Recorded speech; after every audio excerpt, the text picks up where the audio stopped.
जय जगन्नाथ आपण मानक प्रज्योतिष को स्वागत। वर्षक 12 मास आ 12 मासरे आमर 4टी धर्ममास अच्छी आषाढ़ कार्तिक माघ बैशाख। यही 4टी धर्ममासर व्रत बहुत व्यक्ति माने करिथांती। बैशाख मास को माधव मास मध्य कुआजे।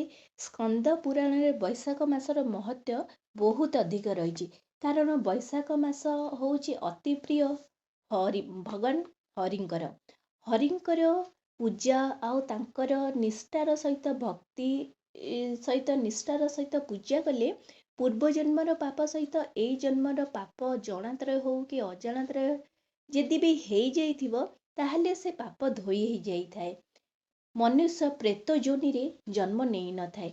तेणु करी बैशाख मासर व्रत समस्ते करवा निहाती भावरे दरकार, कारण बैशाख व्रत विशेष करी प्रभु हरि को समर्पण होता है। पापरू मुक्ति पाइबा पई एई व्रत समस्ते करिथांती। ता व्यतीत एई व्रत जेतिकी आपणक पई माने निहाती दरकार, सेमिति पितृपुरुषଙ୍କ ପାଇଁ ମଧ୍ୟ ବହୁତ ଦରକାର। କାରଣ ଆପଣ ଯଦି ଏଇ ବ୍ରତ କରୁଛନ୍ତି, କିଛି ଦାନ କରୁଛନ୍ତି, ତାହେଲେ ପିତୃପୁରୁଷ ମଧ୍ୟ ଆପଣଙ୍କ ପାଇଁ ଉଦ୍ଧାର ହେଇଥାନ୍ତି। ତା ବ୍ୟତୀତ ବୈଶାଖ ମାସର ବ୍ରତ ଯେଉଁମାନେ କରୁଛନ୍ତି ସେମାନେ ମଧ୍ୟ ବୈକୁଣ୍ଠପୁରରେ ସ୍ଥାନ ପାଇଥାନ୍ତି। ସେମାନେ ଯଦି ମରିଯାଆନ୍ତି ତାହେଲେ ସେମାନଙ୍କୁ ପ୍ରେତ ହବାକୁ ପଡ଼େ ନାହିଁ, ବୁଝିଲେ। ପ୍ରେତ ଯୋନିରେ ସେମାନେ ଜନ୍ମ ହୁଅନ୍ତେ ନାହିଁ। ଆଇଦର ସେମାନେ ହରିଙ୍କର ପୂଜା କରି ଏ ଭବସାଗରରୁ ତରି ଯାଆନ୍ତି, ନହେଲେ ସେମାନେ ନେକ୍ସଟ ଯେଉଁ ଜନ୍ମ ପାଇଥାନ୍ତି ସେମାନେ ଗୋଟେ ଭଲ ଜନ୍ମ ପାଇଥାନ୍ତି। ତେଣୁକରି ଆପଣ ଚେଷ୍ଟା କରନ୍ତୁ ବୈଶାଖ ମାସର ବ୍ରତ କରିବା ପାଇଁ। ମୁଁ ଆପଣଙ୍କୁ କହିବି ଯେଉଁମାନେ ବୈଶାଖ ମାସର ବ୍ରତ କରିପାରିନାହାନ୍ତି ସେମାନେ ମଧ୍ୟ କ'ଣ କରିପାରିବେ, ମୁଁ ଆପଣଙ୍କୁ ଆଉ ଗୋଟେ ନେକ୍ସଟ ଭିଡ଼ିଓରେ କହିବି।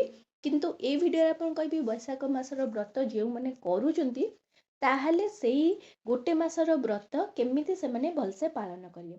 ଦେଖନ୍ତୁ, ବୈଶାଖ ମାସର ବ୍ରତ ଚୈତ୍ର ପୂର୍ଣ୍ଣିମା ଠାରୁ ଆମର ବୈଶାଖ ପୂର୍ଣ୍ଣିମା ପର୍ଯ୍ୟନ୍ତ ଗୋଟିଏ ମାସର ବ୍ରତ ରହିଥାଏ। ଏଇ ବର୍ଷ ଆପଣଙ୍କର ମୁଁ କହିଛି ପୂର୍ବ ଭିଡ଼ିଓରେ, ଆପଣଙ୍କର 13 ଏପ୍ରିଲ ଠାରୁ 12 ମେ ପର୍ଯ୍ୟନ୍ତ ଆପଣଙ୍କର ବୈଶାଖ ମାସର ବ୍ରତ ରହିଛି। ଆପଣ ଚୈତ୍ର ପୂର୍ଣ୍ଣିମା ଠାରୁ ଆରମ୍ଭ କରି ବୈଶାଖ ପୂର୍ଣ୍ଣିମା ପର୍ଯ୍ୟନ୍ତ କରିପାରିବେ। ନହେଲେ ଆପଣଙ୍କର ପୂର୍ଣ୍ଣିମା ପରେ ଯାହା ବି ସଂକ୍ରାନ୍ତି ପଡ଼ିବ, ସଂକ୍ରାନ୍ତିରୁ ସଂକ୍ରାନ୍ତି ମଧ୍ୟ ଆପଣ ବ୍ରତ କରିପାରିବେ। ତ ପୂର୍ଣ୍ଣିମା ଦିନ ଆପଣଙ୍କୁ ଚୈତ୍ର ପୂର୍ଣ୍ଣିମା ଦିନ ସଂକଳ୍ପ ନେବାକୁ ପଡ଼ିବ। ଆପଣ ନିଜେ ସଂକଳ୍ପ ନେଇପାରିବେ, ନହେଲେ ବ୍ରାହ୍ମଣଙ୍କ ଦ୍ୱାରା ମଧ୍ୟ ଆପଣଙ୍କୁ ସଂକଳ୍ପ ନେଇପାରିବେ। ବ୍ରାହ୍ମଣଙ୍କ ଦ୍ୱାରା ମନ୍ଦିର ଯାଇକରି ମଧ୍ୟ ସଂକଳ୍ପ ନେଇପାରିବେ। କିନ୍ତୁ ଏଇ ଯେଉଁ ଗୋଟିଏ ମାସର ବ୍ରତ ଅଛି ତ ବହୁତ ମାନେ ଏତେ ବଡ଼ କଠୋର ବ୍ରତ ନୁହେଁ, ବହୁତ ସରଳ ବ୍ରତ। କେବଳ ନିଜ ଉପରେ କଣ୍ଟ୍ରୋଲ ରଖିଲେ, ନିଜକୁ ମାନେ ନିଜ ଇନ୍ଦ୍ରିୟକୁ ଯେପର୍ଯ୍ୟନ୍ତ ନିଜ ଆୟତରେ ଯଦି ରଖିବେ ନା, ତ ଆରାମସେ ଏଇ ବ୍ରତଟି ଆପଣଙ୍କୁ କରିବାକୁ ପଡ଼ିବ। ଏଇ ବ୍ରତର ଗୋଟେ ନିୟମ ମାନେ ଫାଷ୍ଟ ନିୟମ ରହୁଛି ଯେ ଆପଣ ସୂର୍ଯ୍ୟୋଦୟ ପୂର୍ବରୁ ଉଠିବେ, ଆଉ ପ୍ରତିଦିନ ମାନେ ଏଇ ମାସକ ସାରା ଆପଣ ପ୍ରତିଦିନ ଗାଧେଇବେ।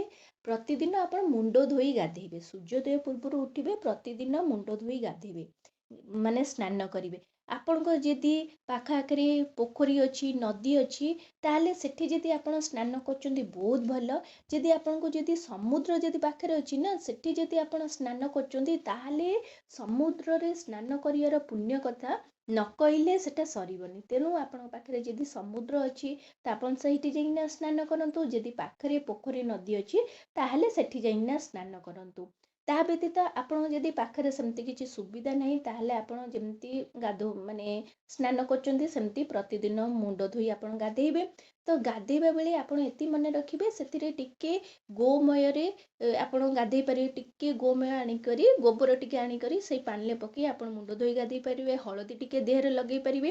ନହେଲେ ଆପଣ ପାରିବେ ଯଦି ପଞ୍ଚଗବ୍ୟରେ ଆପଣ ସ୍ନାନ କରିପାରିବେ।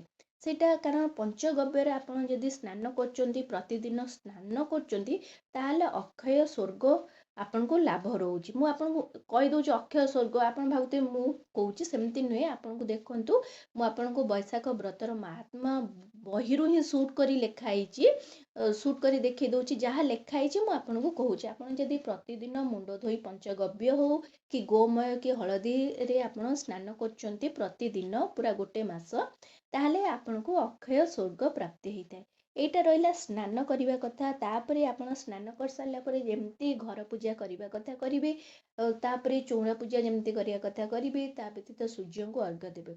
ଦେଖନ୍ତୁ ଆପଣ ଯେତେବେଳେ ଆପଣଙ୍କ ଘରେ ଭଗବାନ ବିଷ୍ଣୁଙ୍କର ଯେକୌଣସି ମାନେ ବିଗ୍ରହ ଥିବ, ଯେମିତିକି ଆପଣଙ୍କ ଭଗବାନ ବିଷ୍ଣୁଙ୍କର ଯଦି ଫଟୋ ହଉ ମୂର୍ତ୍ତି ଅଛି, ତ ସେ ତ ତାଙ୍କୁ ଆପଣ ପୂଜା କରିପାରିବେ। ଆପଣଙ୍କର ଭଗବାନ ବିଷ୍ଣୁଙ୍କର ଯଦି ଅଲଗା କିଛି ସ୍ୱରୂପ ଅଛନ୍ତି, ଯେମିତି ଭଗବାନ ଲଡୁ ଗୋପାଳ ଅଛନ୍ତି, କି କୃଷ୍ଣ ଭଗବାନ ଅଛନ୍ତି, କି ଭଗବାନ ଆପଣଙ୍କ ପ୍ରଭୁ କାଳିଆ ସାଆନ୍ତ ଆମର ଅଛନ୍ତି, ଯେକୌଣସି ପ୍ରତିମୂର୍ତ୍ତି ଥିଲେ ଆପଣ ତାଙ୍କ ପାଖରେ ଯେମିତି ପଞ୍ଚ ଉପଚାରରେ ଟିକେ ପାଣି ଛିଞ୍ଚି କରି, ଗଙ୍ଗା ଜଳ ଛିଞ୍ଚି କରି, ତାପରେ ଆପଣ ତୁଳସୀ ପତ୍ର ଅର୍ପଣ କରିବେ।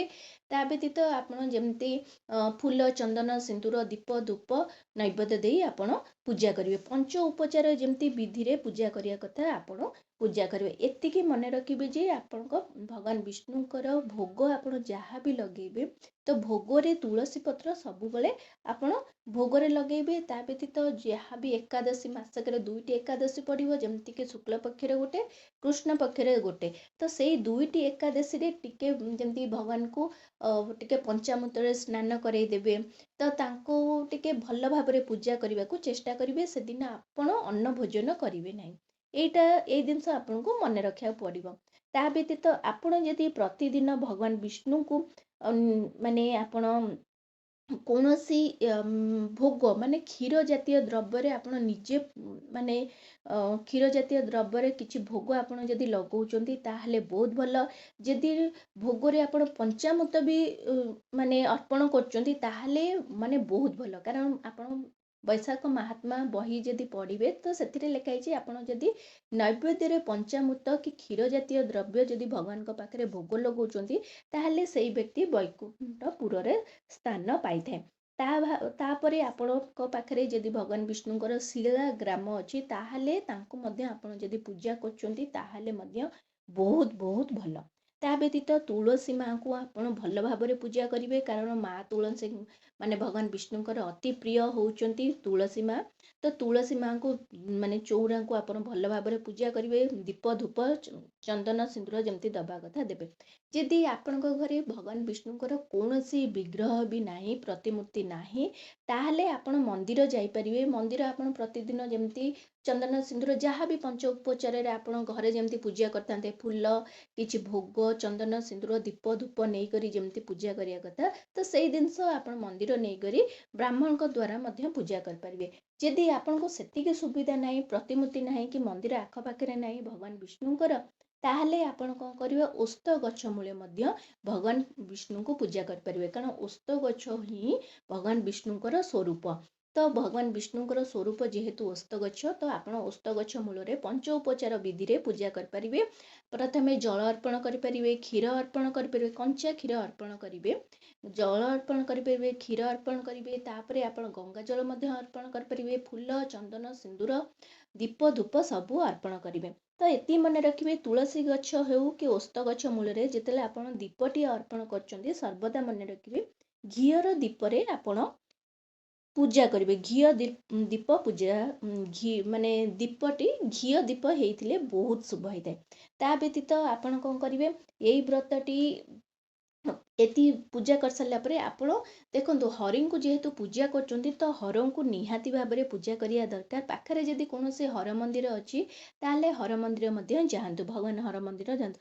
ହର ହରିଙ୍କୁ ଉଭୟ ଦର୍ଶନ କରନ୍ତୁ। ନହେଲେ ଯଦି ମନ୍ଦିର ଯାଇପାରୁନାହାନ୍ତି, ଘରେ ମଧ୍ୟ ପୂଜା କରୁଛନ୍ତି, ହର ହରିଙ୍କୁ ଏକାଥରେ ଆପଣ ସ୍ମରଣ କରନ୍ତୁ। ତା ସହିତ ଆପଣ କିଛି ମନ୍ତ୍ର, ଭଗବାନ ବିଷ୍ଣୁଙ୍କର ମନ୍ତ୍ର ଜାପ କରିପାରିବେ। ନହେଲେ ଆପଣଙ୍କ ଯଦି କିଛି ପୁରାଣ ଅଛି, ଯେମିତିକି ବିଷ୍ଣୁ ପୁରାଣ ହେଲା, ଭାଗବତ ହେଲା, ବୈଶାଖ ମାହାତ୍ମା ହେଲା, ଏଇସବୁ ମାନେ ପୁରାଣ ଆପଣ ପାଠ କରିପାରିବେ। ତା ବ୍ୟତୀତ ଏଇ ବ୍ରତଟି ସମସ୍ତେ କରିପାରିବେ, ଛୋଟ ପିଲାଠାରୁ ଆପଣଙ୍କର ଆବାଳ ବୃଦ୍ଧ ବନିତା ଯେଉଁମାନେ ବୟସ ହେଇଯାଇଛି, ସେମାନେ ମଧ୍ୟ କରିପାରିବେ। ତା ବ୍ୟତୀତ ଦେଖନ୍ତୁ, ମାନେ କିଛି ନିୟମ ନାହିଁ, ମାନେ ଗୋଟେ ଛୋଟ ନିୟମ ମାନେ ଏଇଆ ଯେ ଆପଣ ଯେମିତି ପଞ୍ଚ ଉପଚାର ବିଧିରେ ପୂଜା କରିବା କଥା ପୂଜା କରିବେ। ତାପରେ ଏତିକି ମାନିବେ, ଆପଣ ଏଇ ମାସକ ସାରା ବାସି ଖାଦ୍ୟ, ପୋଡ଼ା, ପିତା, ଆମିଷ, ପିଆଜ, ରସୁଣ, ତା ବ୍ୟତୀତ ପର ଅନ୍ନ କିଛି ଖାଇବେ ନାହିଁ। ଖାଇବେ ନାହିଁ, କାରଣ ଏସବୁ ମାନିବା ନିହାତି ଭାବରେ ଦରକାର। ତା ବ୍ୟତୀତ ଆମିଷ ଖାଦ୍ୟ ଯେତିକି ହେଲା ମାନେ ଯେମିତିକି ଛତୁ, ମସୁର ଡାଲି, ଆମର ବାହାର ଜିନିଷ, ତ ସେସବୁ ଆପଣ ଖାଇବେ ନାହିଁ। ତା ବ୍ୟତୀତ ଆପଣ କ'ଣ କରିବେ, କଂସା ପାତ୍ରରେ ଆପଣ ଭୋଜନ କରିବେ ନାହିଁ। ଆଉ ଯେତେବେଳେ ଆପଣଙ୍କ ବୈଶାଖ ବ୍ରତ ପୁରା ଗୋଟେ ମାସର ବ୍ରତ ସମାପନ ହେଇଯାଇଥିବ, ତା ବ୍ୟତୀତ ମଝିରେ ଆପଣ କ'ଣ କରିପାରିବେ, କିଛି ନା କିଛି ଦାନ କରିପାରିବେ। ଜଳ ଦାନ କରିପାରିବେ, ଆପଣ ଚାହିଁବେ ଯଦି ପଣା ପାଣି, ଅନ୍ନ ଦାନ କରିପାରିବେ, କିଛି କପଡ଼ା, ଛତା, ଚପଲ ଏସବୁ ମଧ୍ୟ ଦାନ କରିପାରିବେ। ଏସବୁ ଦାନ କଲେ ନା ତ ବିଷ୍ଣୁପୁରରେ ସ୍ଥାନ ପାଆନ୍ତି ବୋଲି ଭଗବାନ ନିଜେ ବୈଶାଖ ମାହାତ୍ମ୍ୟରେ କୁହାଯାଇଛି। ସ୍କନ୍ଦ ପୁରାଣରେ ମଧ୍ୟ ବୈଶାଖ ମାହାତ୍ମ୍ୟର ମାନେ ମହତ୍ଵ ବହୁତ ଅଧିକ ବୋଲି ମଧ୍ୟ କୁହାଯାଇଛି। ଆପଣ ସେଇ ଗୋଟେ ମାସ ଭିତରେ କୋଉ ଦିନ ବି ନିଜ ଘରକୁ ବ୍ରାହ୍ମଣକୁ ଡାକି ମଧ୍ୟ ଅନ୍ନଦାନ ମଧ୍ୟ କରିପାରିବେ। ତା ବ୍ୟତୀତ ଆପଣ ସନ୍ଧ୍ୟା ସମୟରେ ମା ତୁଳସୀଙ୍କ ପାଖରେ ଘିଅ ଦୀପ ଗୋଟେ ଲଗେଇ ପାରିବେ। ଭଜନ କୀର୍ତ୍ତନ ଜପ ତପ ଧ୍ୟାନ ମଧ୍ୟ କରିପାରିବେ।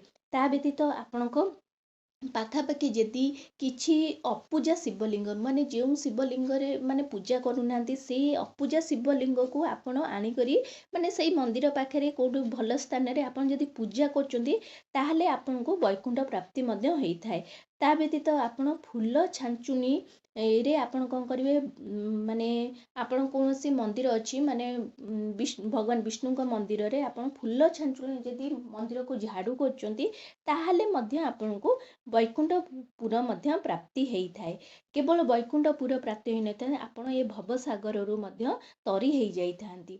ତା ବ୍ୟତୀତ ଆପଣ ଏଇ ମାସକ ଭିତରେ ମିଛ କଥା କହିବେ ନାହିଁ, ମାନେ ଦିନ ବେଳା ଶୋଇବେ ନାହିଁ, ଦେହରେ ତେଲ ଲଗେଇବେ ନାହିଁ, କୌଣସି ମାନେ ସ୍ୱାମୀ ସ୍ତ୍ରୀ ଆପଣ ସଙ୍ଗ ହେଇ ରହିବେ ନାହିଁ, ସ୍ତ୍ରୀକୁ ସ୍ପର୍ଶ କରିବେ ନାହିଁ। ତ ଏଇ ସବୁ ଛୋଟିଆ ଛୋଟିଆ ନିୟମ ଅଛି। ଆଉ ଏଇ ସବୁ ଛୋଟିଆ ଛୋଟିଆ ନିୟମ ଅଛି, ଯେଉଁ ନିୟମକୁ ଆପଣ ପାଳନ ମାନେ ବୈଶାଖ ମାସରେ ପାଳନ କରିବା ନିହାତି ଦରକାର। କାରଣ ବୈଶାଖ ମାସ ହେଉଛି ଭଗବାନ ବିଷ୍ଣୁଙ୍କର ବହୁତ ପ୍ରିୟ ମାସ। ତେଣୁ ଏଇ ମାଧବ ମାସରେ ଆପଣ ଚେଷ୍ଟା କରନ୍ତୁ ଏଇ ବ୍ରତର ଛୋଟ ଛୋଟ ନିୟମ ଆପଣ ପାଳନ କରିବା ପାଇଁ। ଆଶା କରୁଛି ଭିଡ଼ିଓଟି ଆପଣମାନଙ୍କୁ ବହୁତ ପସନ୍ଦ ଆସିଥିବ। ଯଦି ଆସିଛି ତାହେଲେ ଏଇ ଚ୍ୟାନେଲକୁ ଜଲ୍ଦି କରି ଲାଇକ୍, ସେୟାର, ସବସ୍କ୍ରାଇବ୍ କରିଦିଅନ୍ତୁ। ନମସ୍କାର।